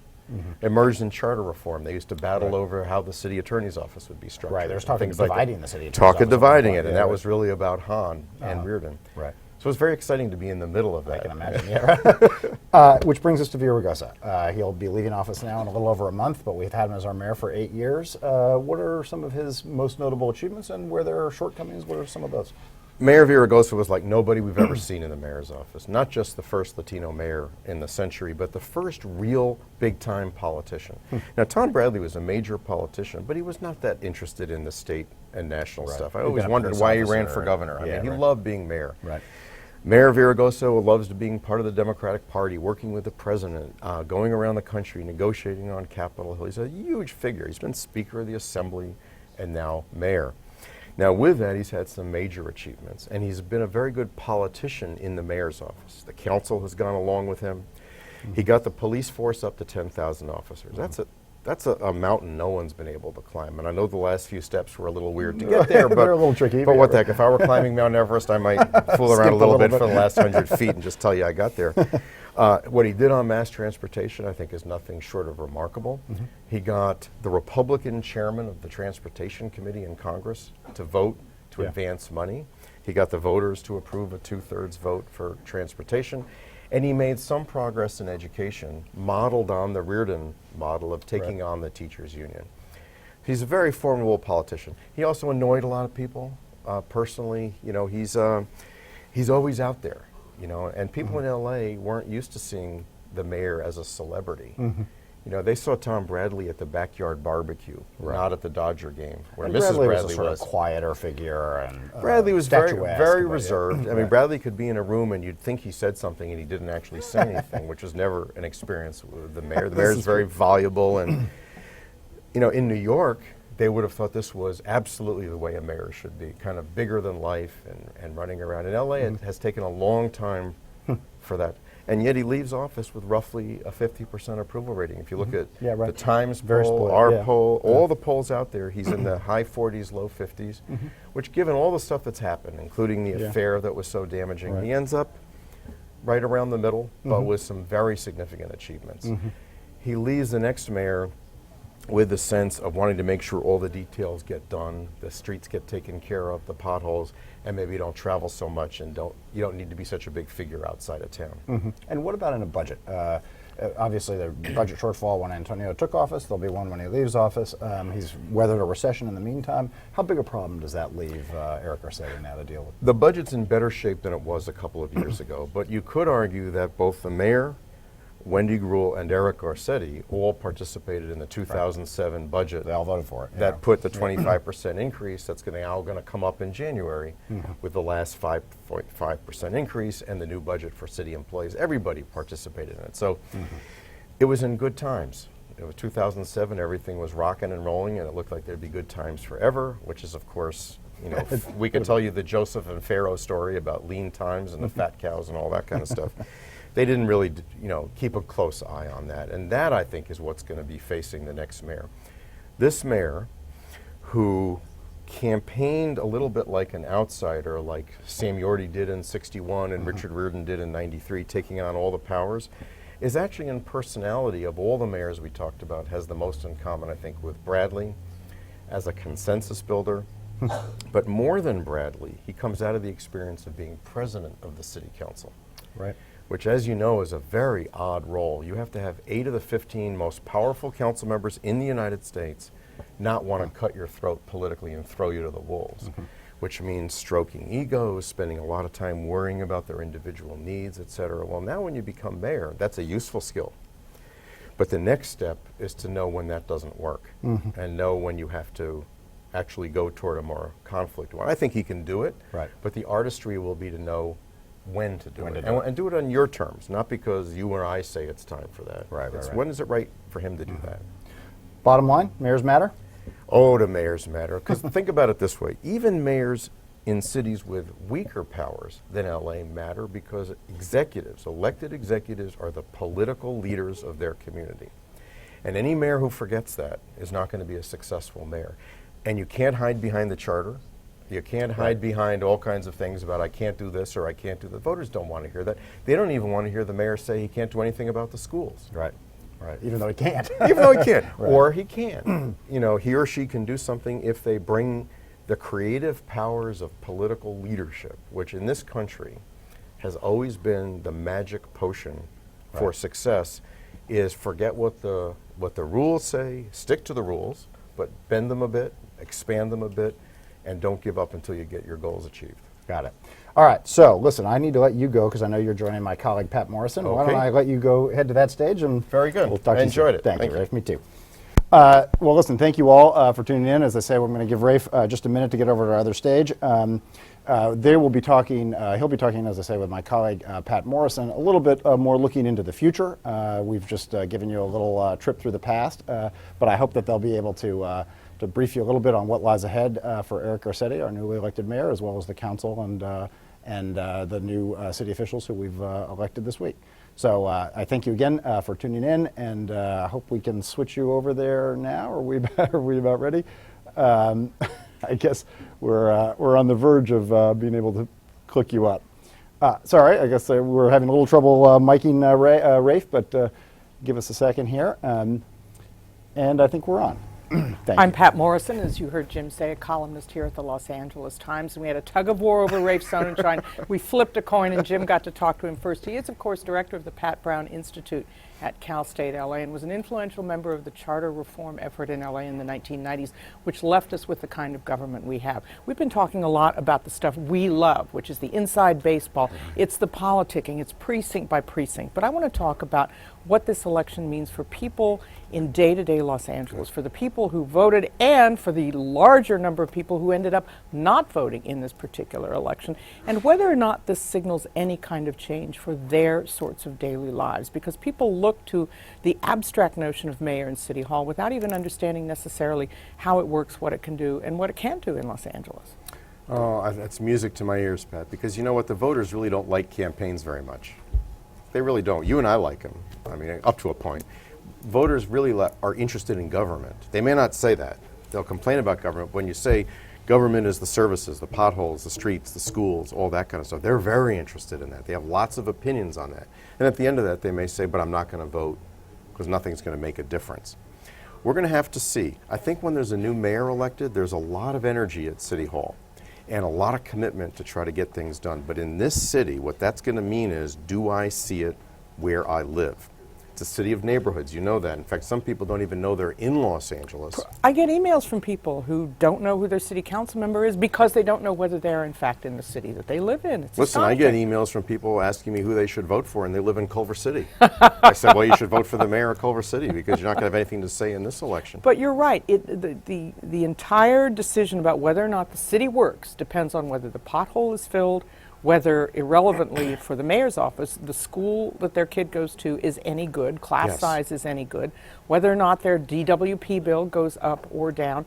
And so how do you reach people who decide on that basis, as I suppose we all would, and have no clue about how government actually works in the city? You have to take the government out to where people are and show that it's working. It's not enough to do a press release.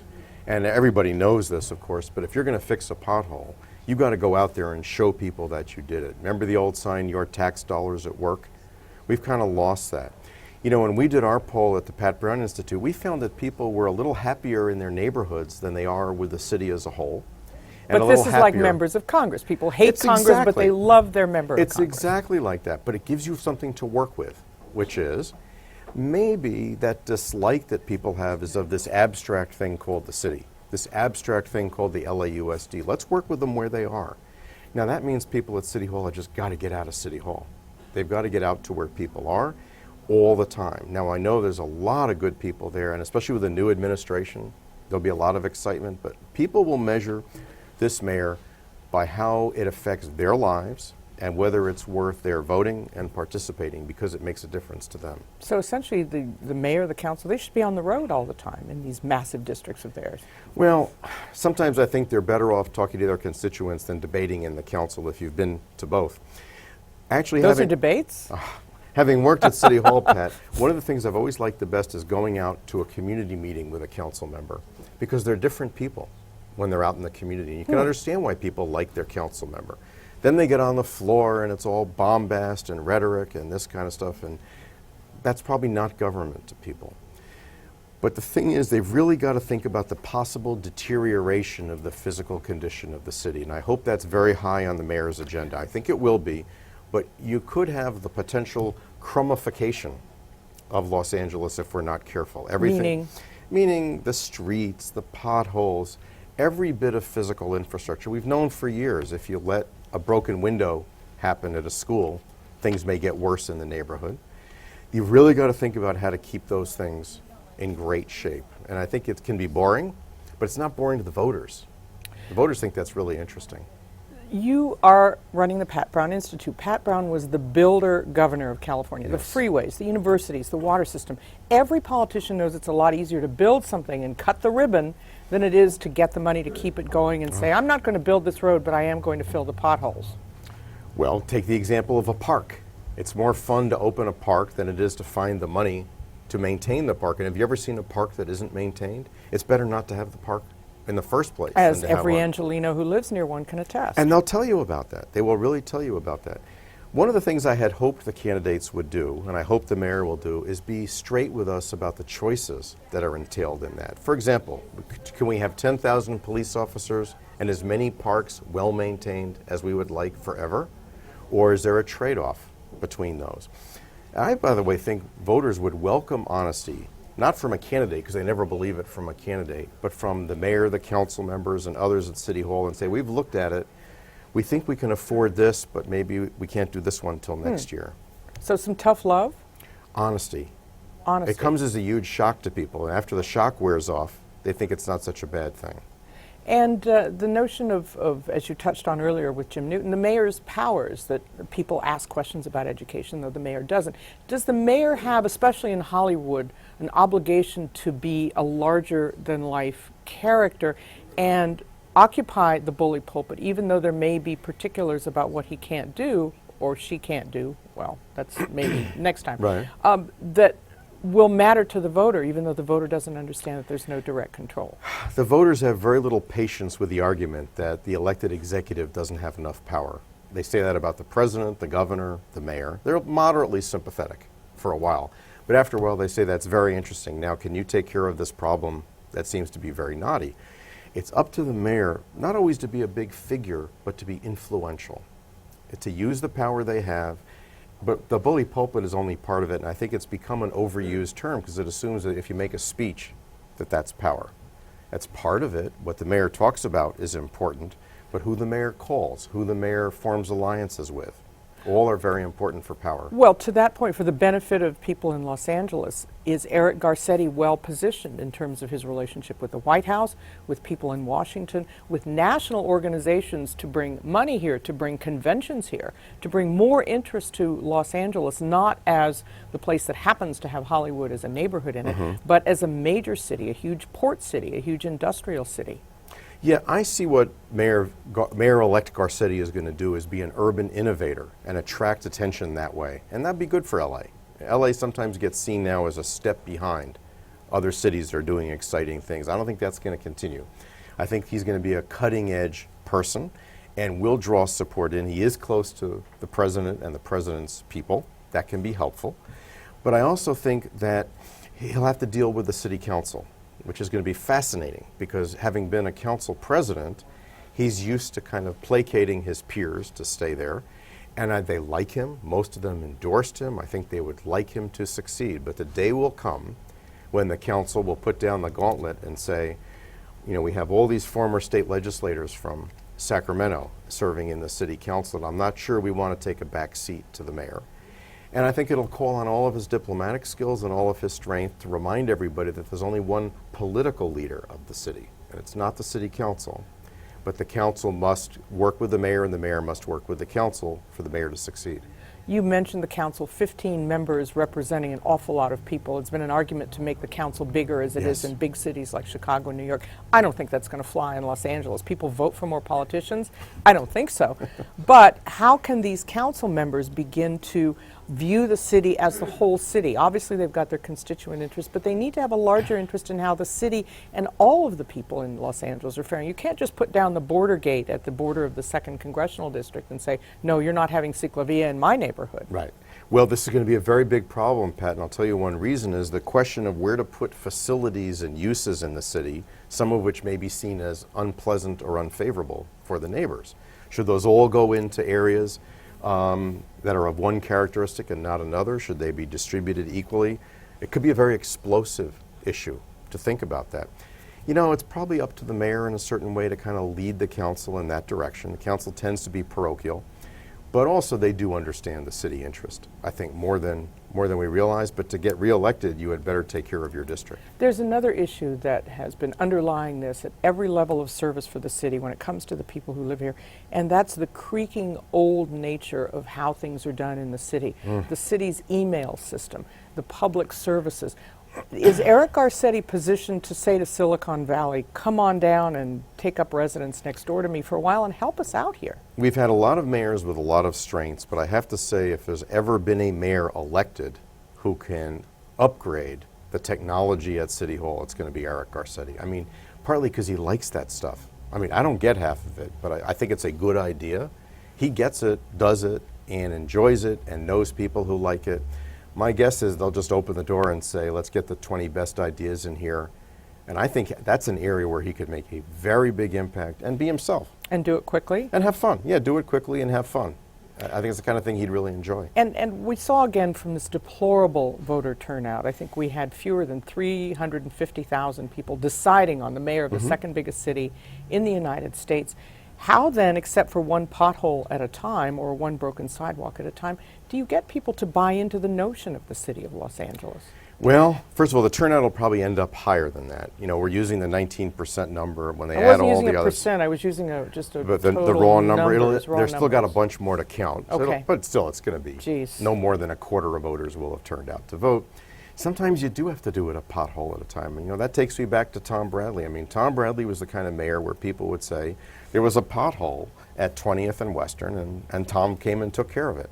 That becomes 20 people who hear that story. Every time government does something successfully, 20 people hear the story. Every time they do something unsuccessfully, 200 people hear the story. So you try to reduce the second, but you also have to tell people what you're doing.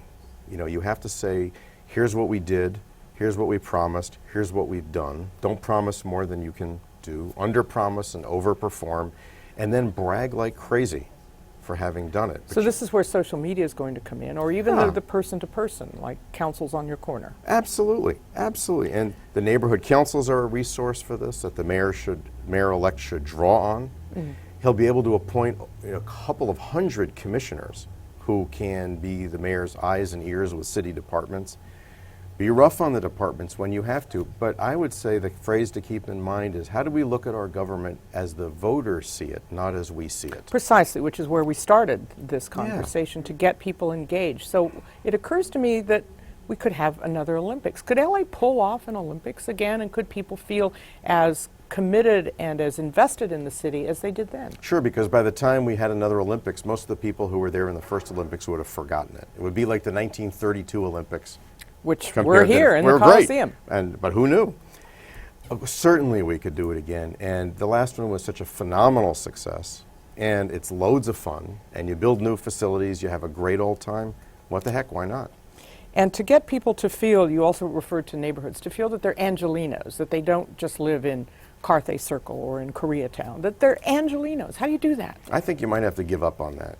No, say it ain't so. Well, I think you start with people feeling good about what's going on in their neighborhoods and then hope for that one. That would be icing on the cake.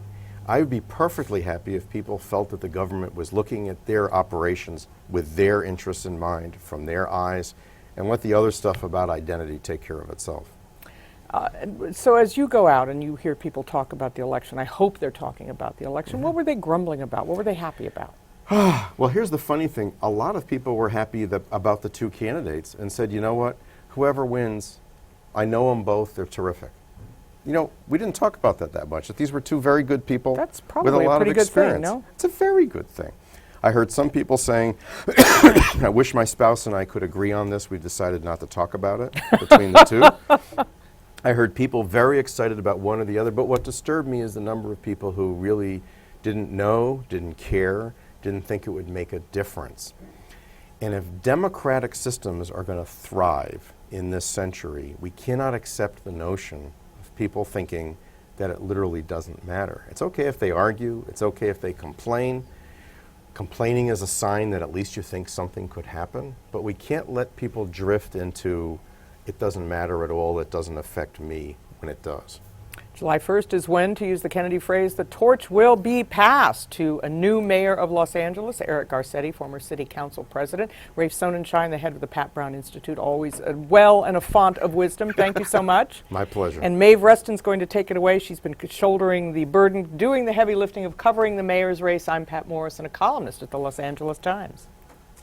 Thanks so much, Pat. I'm here for some closing thoughts with our columnist, Steve Lopez. Let's start with last night. You were tweeting up a storm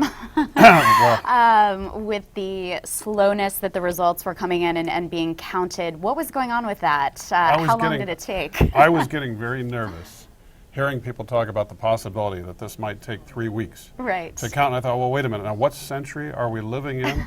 And why doesn't LA have a better vote counting Right. system even for absentees? I mean, why not touchscreen at the library or in LA Right. at the gym, at Starbucks? Come on, there's got to be a better way. Right, we had something like 838 ballots that had been cast who had been counted at first, and it was several hours before we got results.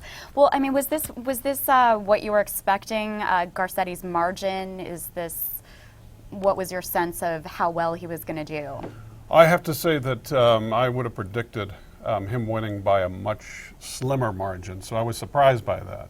I was surprised, and the thing is, it seemed so close, and there seemed to be so little interest that you thought going into it could go either way. Right. In the end, the question, did Eric really win or did Wendy lose this thing, I think is one we're going to be discussing for a while. You can't say, that Garcetti takes office, on a sweeping mandate, Right. when, roughly 4 out of 5 voters stayed home. Right. And then you can ask, well, did Wendy blow it from the beginning? Was this just a self-sabotaging move to alienate the people? I mean, she threw away her most reliable votes Right. By linking early on with a union that on her turf is despised and works at an agency that nobody cares much for either. Well, so what's up with that exactly? I mean, do Angelenos just hate their utility more than most people? Why is there sort of this rabid animosity toward the Department of Water and Power, and why did that have such a big impact since they had spent so much money to back Wendy Gruhl? Well, I think part of it is that if you live in the valley, it's a little bit hotter, Right. and you got to water your lawn. Right. So between turning on the air conditioner and watering the lawn and looking at your DWP bill, Right. People get upset. And you could tell them, well, hey, rates in the DWP are actually lower comparably than other utilities around, but they don't want to hear that. Right. You could also argue, well, hey, look, if the rates are going up, it's mostly because of demands for more renewable energy. Right. It's a big infrastructure investment. They don't want to hear it. So they see, number one, my DWP bill keeps going up. Right. They're talking about future rate hikes, and Right. the people who work there work for a public employee union. Right. And when I think the news that the DWP averages $100,000 a year, that the employees contribute nothing to their monthly health care premiums, turned off a lot of voters. And that was probably a backlash that she wasn't really expecting a year ago when she and Eric were both out looking for endorsements and try to reel them in. I mean, Eric has said he didn't ask for that endorsement, but that's a little unclear. What was your sense of whether she realized this was a miscalculation? Did she ever distance herself from them? Well, I think she was stuck, and I think when she realized it was a problem, that was when you saw a shift, and she started calling herself not just the labor candidate, but the business labor candidate. Right. But it was never quite clear to me exactly what that meant. Yeah. Well, and going forward, what was it that that voters really were reacting against? I mean, they didn't have, a big variety of choices here. They had two former city council members who had generally voted the same way. Was there a backlash to other things, how the city is being run, or? Well, look, I think that among people who did vote, you would assume that they're following things closely enough to have a clue what's going on. Right. And what's been going on in LA for a long time is that City Hall is run, if not owned, by public employee unions and by business, by the chamber. Right. And then you've got the endorsement from former Mayor Dick Reardon. You've got Mayor Antonio Villaraigosa's crew lining up behind Wendy. Gruhl, right. And I think people saw this, LA doesn't work. You have 5,000 miles of bad sidewalk, 8,000 miles of bad street. My trees are getting trimmed on a 45-year cycle.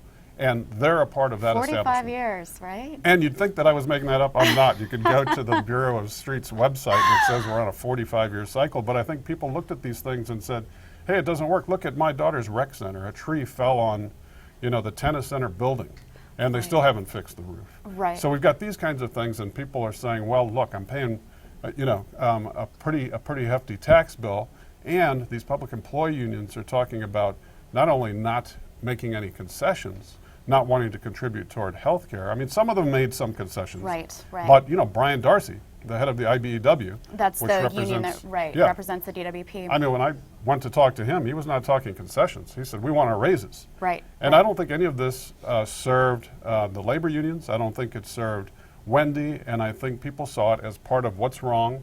And there might have been folks who saw a vote for Garcetti, even though he's a longtime insider, as, in a way, a vote against the establishment. Well, so that's interesting because she really did rake in a lot of those big endorsements. Villaraigosa stayed on the sidelines, but the extent to which she was so well liked almost seemed to work against her a little bit. Eric obviously also is. I think his nickname is Mr. Nice Guy, right? So he has some issues on that front, but he's also talked a lot about being a big vision guy. He backed off that a little bit in this race to say, I'm going to be a back to basics mayor, but anyone who knows Eric Garcetti knows that he's been talking about these big vision issues for a long time. What are some of the craziest things that he's promised to do going forward? Well, I think that, Eric and City Council have to rebuild the LA economy.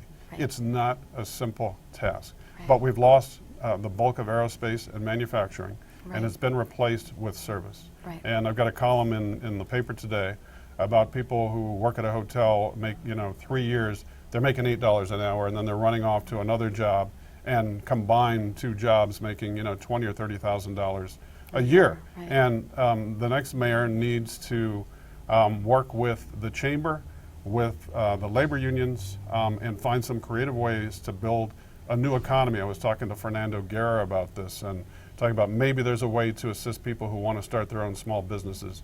Maybe there's a way, if Eric can follow through on his promise, to create more tech jobs, to have where, if those companies have more money, well, the security guard, the janitor, the cafeteria workers, can we at least get them living wages? So those are some of the things that I would hope he can do. And he's talked about starting a lot of that really early, like moving into some of the, even though he doesn't have control over education, moving into some of the South LA neighborhoods and really bumping up their job training programs so they're much more focused on technology to kind of expand the Silicon Beach economy here in LA.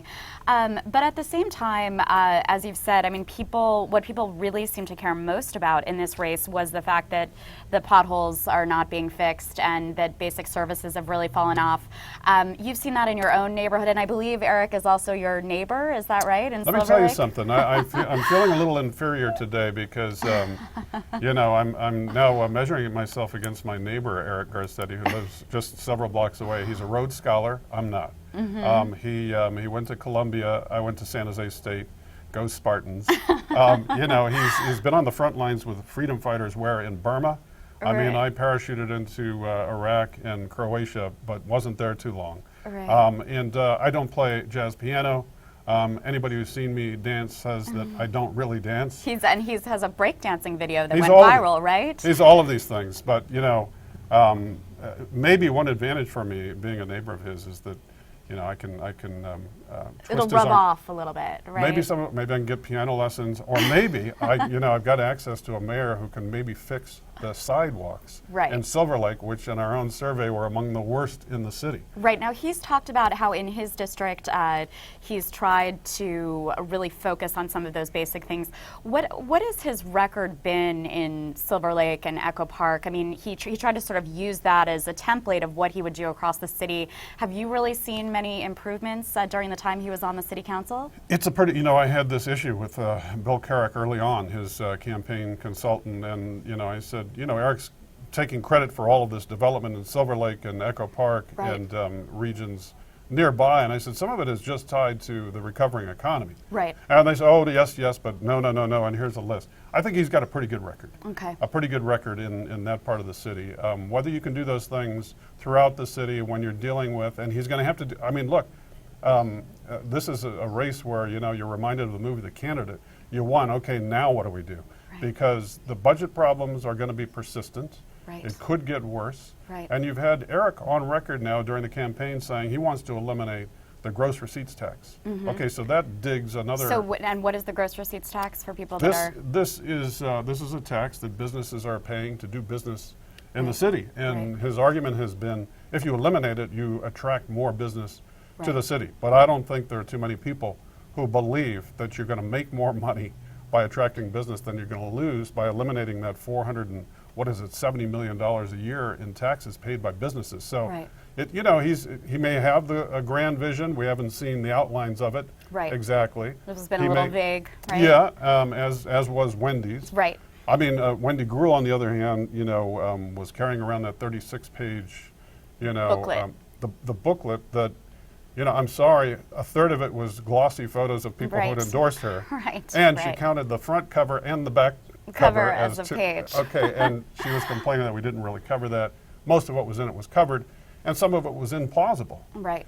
There are things she said she was going to do that you just can't do. Right. And so Eric's going to have the same problem. He's inherited a bit of a mess, and good luck to him. Well, so big challenges, big ideas, and I just wanted to also ask you, since you've sort of been talking to both sides a lot throughout this race. So, are we going to have Eric going up against Labor over the next couple of years once he takes office, or do you think he'll be able to sort of smooth through some of those differences going forward? Well, let's not forget that Eric is and has been a pro-labor guy. Mhm. He did some things that they didn't like, and they didn't want to work with him, but they rolled the dice and they lost. So they've got to deal with him, and he's now got the upper hand, I think, when contract negotiations That's next come year, around. contract we've negotiations? got something coming up very soon, Mhm. and you got to look at labor's losses in this thing. Mhm. They've got they just didn't do very well, and looking back, should they have stayed out altogether? Right. Or should they have tossed a nickel over here and a nickel over there instead of putting it all, in Wendy Gruhl's basket? There may be a price for them to pay. Right. Well, thank you so much for joining us, Steve, and please stay tuned at LATimes.com. We'll be bringing you the latest on the new administration and what their plans are. Eric Garcetti is having a press conference this afternoon to talk about what he's going to do going forward, and thank you so much for joining us.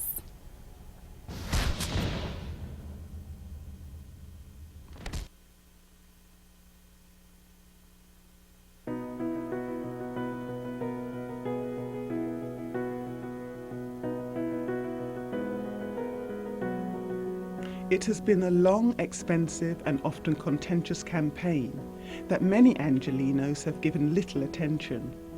But Los Angeles Times staff writers and photographers have been there almost every step of the way. Here's a look at some of their work.